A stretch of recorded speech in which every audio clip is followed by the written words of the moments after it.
Assalamualaikum warahmatullahi wabarakatuh. Sebelumnya, perkenalkan nama saya Vita Aprilia, NPM 22220012 dan rekan saya Arisna Mihrawanti, NPM 22220011. Di sini kami akan menjelaskan tentang karakteristik, model, dan pendekatan evaluasi pembelajaran. Yang pertama, latar belakang. Dalam proses evaluasi pembelajaran atau penilaian proses dan hasil belajar guru sering menggunakan instrumen tertentu, baik tes maupun non-tes. Dalam instrumen ini mempunyai fungsi dan peran yang sangat penting dalam rangka mengetahui keefektifan proses pembelajaran di sekolah. Suatu instrumen harus memiliki syarat-syarat tertentu sekaligus menunjukkan karakteristik instrumen. Yang pertama, karakteristik instrumen evaluasi pembelajaran. Evaluasi dilakukan untuk menemukan kekurangan-kekurangan dalam proses belajar mengajar, sehingga kualitas pembelajaran dapat ditingkatkan. Evaluasi dapat menilai sejauh mana keefektifan pembelajaran yang diterapkan pendidik. Semua komponen dalam pembelajaran dapat diketahui apakah dapat berfungsi sebagaimana mestinya atau tidak. Pendidik dapat mengetahui sejauh mana perkembangan peserta didik, baik hasil belajar, sikap, kemampuan individu dan kelompok, kemampuan psikomotor, dan lain-lain. Alat ukur yang baik dapat mengukur data secara akurat sesuai dengan fungsinya. Tertentu karakteristik instrumen yang baik memiliki dasar. Yang pertama, valid, mampu mengukur dan yang mau diukur. Yang kedua, variabel, handal, tepat, ajek, konsisten. Yang ketiga, relevan, suatu standar kompetisi dasar dan indikator pembelajaran. Yang keempat, representatif, mewakili seluruh materi. Yang kelima, praktis, mudah digunakan. Yang keenam, diskriminatif, menunjukkan perbedaan secara teliti. Yang ketujuh, spesifik, khususnya untuk objek tertentu. Yang ke-8, proporsional, tingkat kesulitan yang proporsional.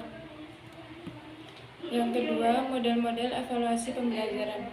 Pada tahun 1949, Taylor pernah menemukan model evaluasi black box. Model ini banyak digunakan oleh orang-orang yang melakukan kegiatan evaluasi. Studi tentang evaluasi belum begitu menarik perhatian orang banyak karena kurang memiliki nilai praktis. Baru sekitar 1960-an, studi evaluasi mulai berdiri sendiri menjadi salah satu program studi di perguruan tinggi, tidak hanya di jenjang sarjana, S1 dan magister S2, serta ada juga jenjang doktor yaitu S3. Sekitar tahun 1972, model evaluasi mulai berkembang. Dalam beberapa model ada juga yang sama. Hal ini dapat dikelompokkan model evaluasi sebagai berikut. Yang pertama, model evaluasi kuantitatif yang meliputi model Taylor, model teoretik Taylor, dan Maguire, model pendekatan sistem Alkin.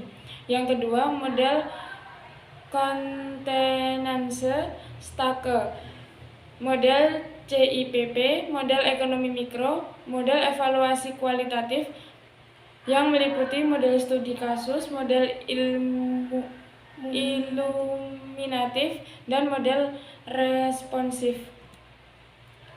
Ada juga model evaluasi dikelompokkan dengan membagi model evaluasi menjadi ke dalam 4 model utama, yaitu measurement, frequency, educational system, dan illumination.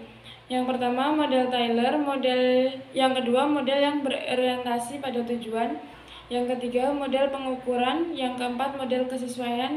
Yang kelima, educational system evaluation model. Yang keenam, illuminati model. Yang ketujuh, model responsif. Yang ketiga, pendekatan evaluasi pembelajaran. Pendekatan merupakan sudut pandang seseorang dalam mempelajari sesuatu. Dengan demikian, pendekatan evaluasi mempelajari evaluasi. Dilihat dari komponen pembelajaran, pendekatan evaluasi dapat dibagi menjadi dua, yaitu pendekatan tradisional dan pendekatan sistem. Dilihat dari penafsiran hasil evaluasi, pendekatan evaluasi dibagi menjadi dua, yaitu criterions Ferenczi evaluation dan norm referenced evaluation. Kesimpulannya, evaluasi sangat berguna untuk meningkatkan kualitas sistem pembelajaran. Melalui evaluasi, semua komponen pembelajaran dapat diketahui apakah dapat berfungsi sebagaimana semestinya atau tidak. Berbicara tentang instrumen, dapat kita ketahui bahwa instrumen adalah alat ukur yang dapat berbentuk tes maupun non-tes. Instrumen dapat bersifat baik dan ada pula yang kurang baik. Instrumen yang baik adalah instrumen yang memenuhi syarat-syarat dan kaidah-kaidah tertentu. Adapun karakteristik instrumen evaluasi diantaranya valid, variabel, relevan, representatif, praktis, diskriminatif, spesifik, dan profesional. Sekian yang dapat kami sampaikan, kurang lebihnya kami mohon maaf. Kami akhiri. Wassalamualaikum warahmatullahi wabarakatuh.